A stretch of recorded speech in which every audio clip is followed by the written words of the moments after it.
Back to my channel. यदि channel पे नए हैं तो चैनल को सब्सक्राइब कर लीजिए और जो बेल आइकन है उसको दबाना बिल्कुल मत भूलना। ये वीडियो सिर्फ और सिर्फ एजुकेशनल पर्पज है, ना हम किसी भी स्टॉक को खरीदने की सलाह देते हैं और ना ही बेचने की। आज 14 फरवरी 2025 है, आजादी के पहले का दिन है और दिन है बृहस्पतिवार। और आज हम बात करने वाले हैं एक ऐसी कंपनी के बारे में जिसके जो रणबीर कपूर है एक्टर, उन्होंने 12,50,000 शेयर खरीदे हैं 120 रुपए के हिसाब से और टोटल इन्वेस्टमेंट किया इस कंपनी पे 15 करोड़ का। इस कंपनी का नाम है प्राइम फोकस। यदि हम आज की बात करें तो इस कंपनी का शेयर प्राइस है 158 रुपीज 9 पैसे और आज भी इस कंपनी ने अपने शेयर होल्डर्स को बिल्कुल निराश नहीं किया, रिटर्न के तौर पे दिया 7.35% का एक अच्छा खासा रिटर्न। इसका प्रमुख वजह ये हो सकती है कि जो रणबीर कपूर की आने वाली फिल्म है रामायण, उसका प्रोडक्शन ये प्राइम फोकस के अंडर ही हो रहा है। यदि हम देखें इस कंपनी को या बात करें इस कंपनी के बारे में तो कंपनी मीडिया और एंटरटेनमेंट इंडस्ट्री से रिलेट करती है। बात की जाए इस कंपनी के एक साल के रिटर्न की तो एक साल में भी प्राइम फोकस से अपने शेयर होल्डर्स को बिल्कुल निराश नहीं किया। मार्केट डाउन था 2024 में, फिर भी इस कंपनी ने अपने शेयर होल्डर्स को 12.86% का रिटर्न निकाल के दिया। यानी कि आज से ठीक एक साल पहले इस कंपनी का शेयर प्राइस था 137 रुपीज। बात की जाए लॉन्ग टर्म की यानी कि 5 साल की तो 5 साल में इस कंपनी ने अपने शेयर होल्डर्स को माला माल कर दिया। इस कंपनी ने 5 साल में अपने शेयर होल्डर्स को 244% का रिटर्न निकाल के दिया। यानी कि 5 साल पहले 2020 में इस कंपनी का शेयर प्राइस था सिर्फ और सिर्फ 36 रुपए 15 पैसे, जो आज के दिन बढ़कर हो चुका है 158 रुपीज का। जानते हैं इस कंपनी के एक साल के स्टॉक के परफॉर्मेंस को, तो एक साल में इस कंपनी का हाईएस्ट शेयर प्राइस गया 181 रुपीज, जबकि एक साल में इस कंपनी का लो शेयर प्राइस आया 85 रुपीज। बात की जाए इस कंपनी के फंडामेंटल्स की, जो कि एक इंपॉर्टेंट फैक्टर होता है, कंपनी का मार्केट कैप है 4,593 करोड़। ये कंपनी मिड कैप की कंपनी है और मिड कैप की कंपनी का मार्केट कैप होता है 500 करोड़ से लेके 7,000 करोड़ के बीच में। इसका यह मतलब होता है कंपनी अपने बिजनेस को बढ़ा रही है। जानते हैं इस कंपनी के पीबी रेशियो को, तो कंपनी का पीबी रेशियो है 6.04। शेयर मार्केट में किसी भी कंपनी का पीबी रेशियो अच्छा कहलाता है 1 से लेके बिलो 3। बात की जाए इस कंपनी के इंडस्ट्री पी की तो कंपनी का इंडस्ट्री पी है 19.50।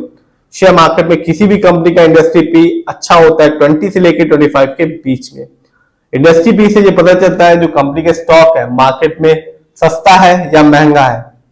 इससे ये पता चलता है जो कंपनी के स्टॉक है वो अंडर वैल्यूड है या ओवर वैल्यूड है। बात की जाए इस कंपनी की डेट टू इक्विटी की यानी कि लोन कर्ज की, तो कंपनी का लोन कर्ज है 6.43। शेयर मार्केट में किसी भी कंपनी का डेट टू इक्विटी अच्छा कहलाता है 1 से लेके 1.5 के बीच में। कह सकते हैं प्राइम फोकस पर थोड़ा बहुत लोन कर्ज है। बात की जाए इस कंपनी के आरओई की, जो कि सबसे इंपॉर्टेंट चीज होती है, कंपनी का आरओई है -5.39%। शेयर मार्केट में किसी भी कंपनी का आरओई अच्छा कहलाता है 15% से लेकर 20% के बीच में।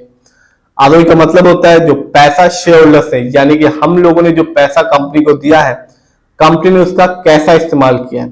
जब भी आप देखेंगे किसी कंपनी का आरओई हाई होता है या पॉजिटिव होता है तो बताता है कंपनी ने हमारे पैसे को सही जगह सही प्रोजेक्ट्स में लगाया है, जिससे लॉन्ग टर्म में एक शेयर होल्डर्स को एक अच्छा खासा प्रॉफिट देखने को बनता है।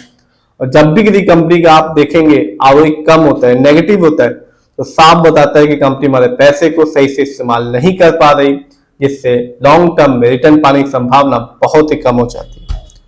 बात की जाए इस कंपनी के ईपीएस टीटीएम की, तो कंपनी का ईपीएस टीटीएम है -12.70।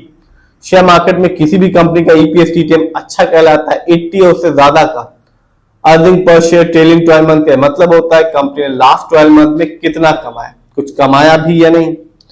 बात की जाए इस कंपनी की फाइनेंशियल कंडीशन की, यदि हम फाइनेंशियल को देखें तो मार्च 2025 में इस कंपनी ने रेवेन्यू के मामले में अर्न किया 1,190 करोड़, जबकि 2024 में ईयरली रेवेन्यू के मामले में कंपनी ने अर्न किया था 4,167 करोड़। बात की जाए प्रॉफिट की तो मार्च क्वार्टर में इस कंपनी का प्रॉफिट रहा यानी कि प्राइम फोकस का प्रॉफिट रहा 110 करोड़, जबकि बात की जाए ईयरली तो 2024 में इस कंपनी ने कोई भी प्रॉफिट नहीं अर्न किया, कंपनी को लॉस उठाना पड़ा अच्छा खासा, जो कि रहा -488 करोड़ का। बात की जाए और देखा जाए इस कंपनी के नेटवर्थ को, तो कंपनी का नेटवर्थ रहा 2024 में 776 करोड़, जबकि 2023 में इस कंपनी का नेटवर्थ सिर्फ और सिर्फ था 157 करोड़। तो कंपनी का प्रॉफिट तो नहीं हुआ, लेकिन कंपनी का नेटवर्थ 23 की तुलना में 24 में अच्छा खासा बढ़ गया। जानते हैं इस कंपनी के शेयर होल्डिंग पैटर्न को, यानी कि किस किस का पैसा इस कंपनी में लगा हुआ है और वो भी कितना लगा हुआ है। प्रमोटर यानी कि इस कंपनी के ओनर्स, जिनका पैसा प्राइम फोकस में लगा हुआ है 67.61% का, जबकि दूसरे नंबर पर आता है रिटेलर यानी कि हम लोग का पैसा इस कंपनी में लगा हुआ है 22.15% का, जबकि तीसरे नंबर पर आता है FII यानी कि विदेशी निवेशक, जिनका पैसा इस कंपनी में लगा हुआ है 10.24% का। तो एक कंपनी में जो बॉलीवुड एक्टर है रणबीर कपूर, उनका पैसा लगा हुआ है 15 करोड़, उन्होंने 12,50,000 शेयर खरीदे प्राइम फोकस के 120 के भाव में, जो आज के दिन बढ़कर हो चुका है 158 रुपीज। इसका रीजन ये हो सकता है कि जो उनकी फिल्म आ रही है रामायण, उसकी वजह से इस कंपनी को एक अच्छा खासा बेनिफिट मिल रहा है। फिर भी ये कंपनी अपने शेयर होल्डर्स को लॉन्ग टर्म में एक अच्छा खासा रिटर्न निकाल के दे रही है। 5 साल में 244% रिटर्न निकाल के दिया। तो जो भी कंपनी के शेयर आप खरीदें, खुद रिसर्च करें, एनालाइज करें, अपने फाइनेंशियल एडवाइजर की राय लें, तभी अपने पैसे को शेयर मार्केट में लगाएं।